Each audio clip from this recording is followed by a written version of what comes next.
오늘 하나님 시편 93편 3절로 5절 단락입니다.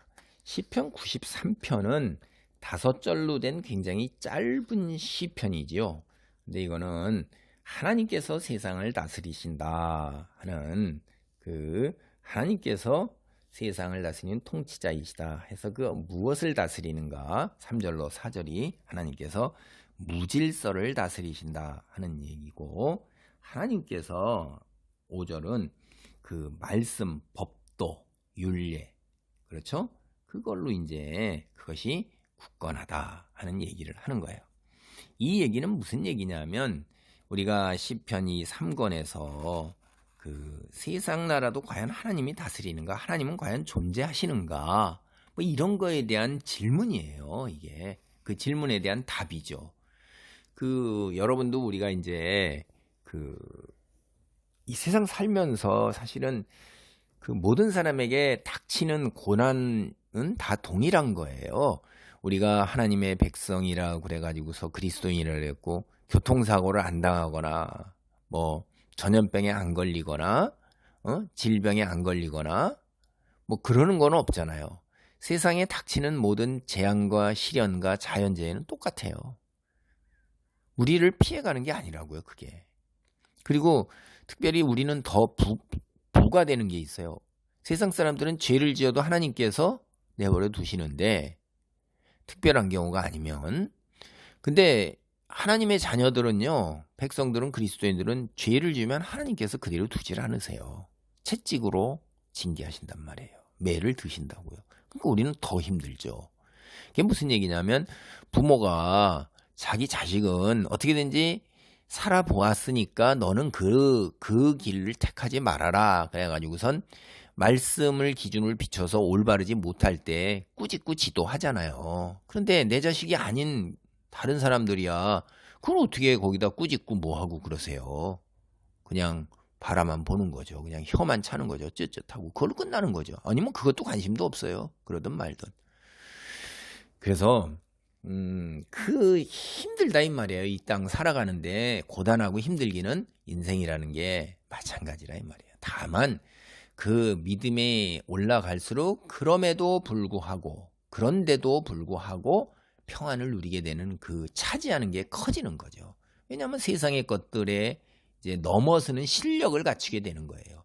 돈과 쾌락과 건강, 명예, 권세, 이런 것들을 집착하던 거에서 이제 그런 거를 넘어서기 시작하는 그 실력이 점점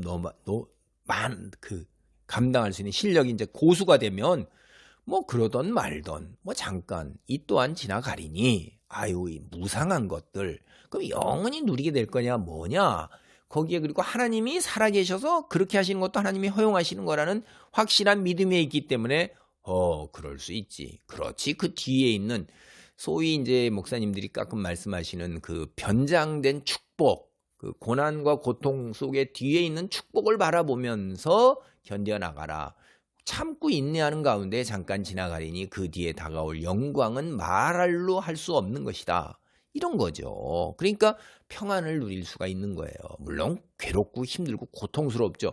예수님이 십자가 지셨을 때 얼마나 힘드셨겠어요. 그 육체적인 고통은 그대로 다 갈증과 그다음에 연약함으로 인해서 십자가 지고 쓰러지고 목마르다 하시고 이런 건 그냥 그 고통은 다 겪어야 되는 건데, 그거를 곁이어 나갈 수 있는 것이 끝이 보이는 거고 그 뒤에 오는 놀라운 영광으로 감격할 수 있는 거예요. 그게 없다면 낙담과 절망이고 유다처럼 잘못된 선택을 하는 거죠. 낙이 없으니까요. 그러니까 빨리 이 고통에서 벗어나고자 하는 거죠. 근데 벗어나려고 딱 하고 그렇다고 무지하니까 그런 거예요. 은 줄 알았는데 그 다음에 이제 어마어마한 것이 턱하니 기다리고 있는 거죠. 기회도 안 주어지고. 그래서 소위 속된 말로 쓰레기차 피하려다 똥차로 이제 치는 거죠. 어마어마한 고통이 영원히 계속되는 대로 다시 되돌릴 수 없는 걸로 온단 말이에요.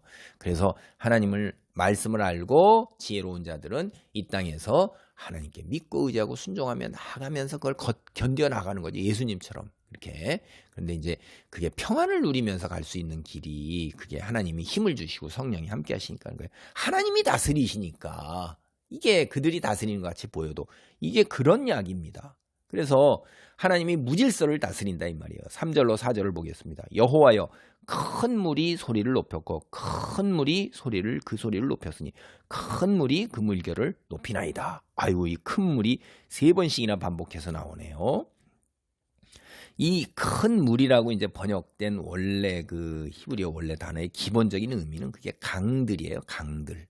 그러니까 강들이 모이면 뭐가 되죠? 모여서 흘러가면 홍수가 날 수가 있어요. 강들이 모이면. 그렇죠. 엄청나게 구부러지는. 그리고 그 홍수가 모이면 바다가 됩니다.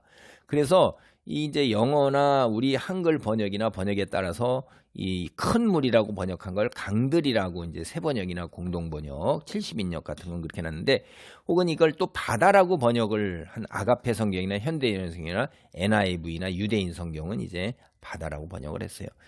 뭐 그리고 홍수라고 이제 영어 성경들 유럽 쪽 성경이나 뭐 이런 것들은 그렇게 번역을 했는데 뭐 어쨌든 큰 물 구성 요소 중요한 건 물이라는 거죠. 물, 복수, 응? 그 많은 물들. 왜 그러냐면 이게 이미지를 뭘 가져온 거냐면요. 그 고대 근동 신화에 이제 강이라는 거, 큰 물이라는 것은 세상의 질서와 경계를 위협하는 무질서의 괴물로 이게 자주 등장해요. 그러니까 구약에서 바닷물이 경계선을 무너뜨리려고 하는 것처럼 이 육지로 들어와서 경계선을 무너뜨리면 해일로 해갖고서 안으로 깊이 들어오게 되는데 그걸 못하게 하나님께서 딱 해놓으시는 거잖아요. 그러니까 열방이 이제 이 둘러싸고 있는 열방이 이스라엘의 그 국경선을 무너뜨리는 무질서의 괴물이 이런 걸로 이제 그 이사야서 8장 7절에 17장 10절 보면 또 그렇게도 묘사가 돼요. 그러니까 바로 그런 이미지를 배경으로 해서 이스라엘 민족들이 이런 것들을 이해하는 거예요.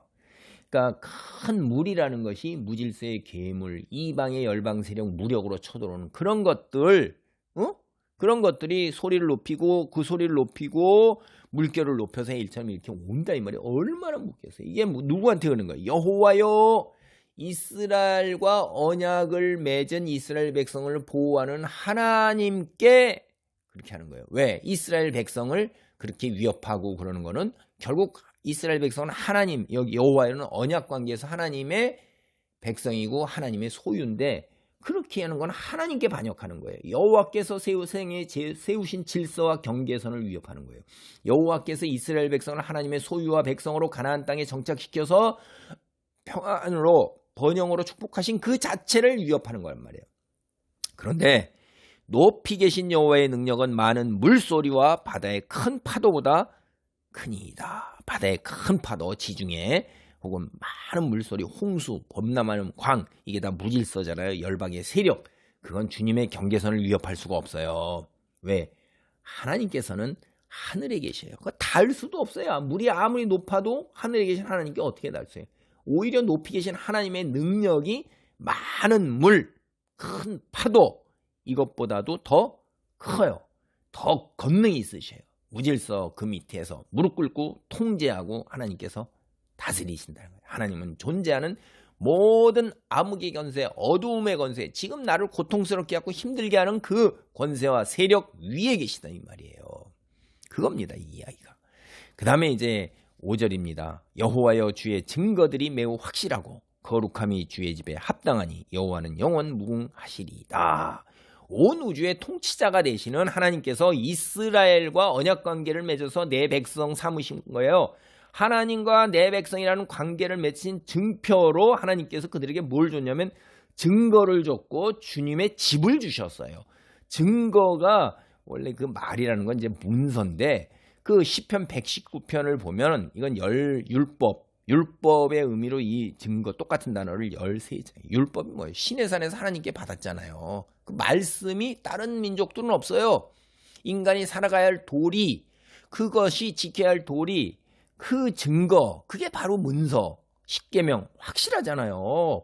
그거 주님이 뭘 주셨어요? 성막을 주셨잖아요. 성막을. 그건 인간이 머리로 고안해낸 게 아니란 말이에요. 하나님께서 양식을 다 보여주신 계시를 받아서 지은 게 장막이었고 성막이었고 그 다음에 솔로몬 성전이란 말이에요. 이스라엘 민족은요 유일하게 하나님께 율법 증거를 받고 집을 받은 특별한 선택받은 특권의 민족이에요. 응? 주님의 집이란 것은 즐겁고 거룩한 곳이에요. 세상의 모든 성전들 진의 인간이 뭐 어쩌고 저쩌고 만든 그거하고 구별된단 말이에요. 그리고 또 주의 백성에게 언제나 기쁨을 주는 곳이에요. 하나님은 참 자신과 잘 어울리는 거죠. 베풀고 거룩하시고 은혜를 베푸시고 주시는, 갈치가 아닌 주시는 그런 하나님, 그런 집이란 말이에요. 여호와는 이제 영원 무궁하시리이다. 이런 거 이제 문자적으로 그냥 번역한 건데 이게 무슨 의미인가 하는 것이 조금 번역이 정확하지가 않아서 여호와는 영원 무궁하시리이다. 그래서 여호와의 집이 영원한 것으로 여기 문맥상에서 보면 거룩함이 주의 집에 합당하니 여호와의 집은 영원하리이다. 이렇게 번역도 해놓은 성경이 새 번역 아가페 현대인이나 영어 성경, 유대인 성경 그렇게 번역했어요. 아마 본문의 의미가 이게 더 잘 드러날 거예요. 신약 성경을 보면 하나님 백성의 통치가 예수 그리스도 안에서 이제 영원히 지속될 걸 이야기하고 있잖아요. 그래서 이 시편 요거는 하나님의 영원한 통치, 그걸 선언한다고 해서 종말론적인 여호와의 시, 종말론, 예수 그리스도의 재림 후에 이루어질 영원한 통치를 내다본다. 종말론적인. 그래서 그렇게 해석되기도 합니다. 기도합니다. 할렐루야. 하나님 감사합니다. 다니엘서가 세상 나라도 하나님이 다스리신다 하는 이야기를 주제로 삼아서 하는 이 이야기 역시 하나님이 세상의 통치를 하신다라는 구체적인 것으로 무질서, 어둠의 세력들을 큰 물로 표시하고 그보다 더 여호와의 능력이 크다 하고 또 여호와의 그 하나님의 말씀과 여호와의 성전 이스라엘 민족에 주어진 것이 확실하고 영원 무궁하다는 것으로서 지금 당장 겪고 있는 시련과 고통은 일시적인 것이고 하나님께서 허용하신 것이고 그 뒤에 있는 선함과 거룩함과 놀라운 축복을 바라보는 놀라운 아버지 깨달음을 허락하시는 것.